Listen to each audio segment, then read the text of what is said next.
only struggle. Yeah, getting your hands on everyday products and services is an issue as well, according to a new survey. Here's Tiffany Craig. We're in the middle of what's being called the summer of shortages.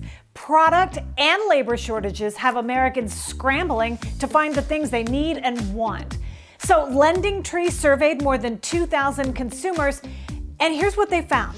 70% admit to struggling to get products and services like meat, gas, appliances, and lumber. 23% of parents can't find a babysitter.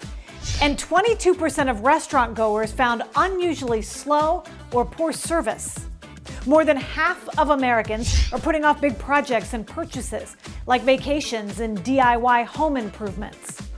54% understand why small businesses are raising prices, but 46% say it's unfair to pass those expenses on to consumers.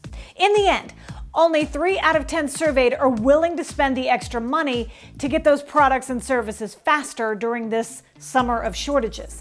That means 70% will wait as long as it takes in order to save.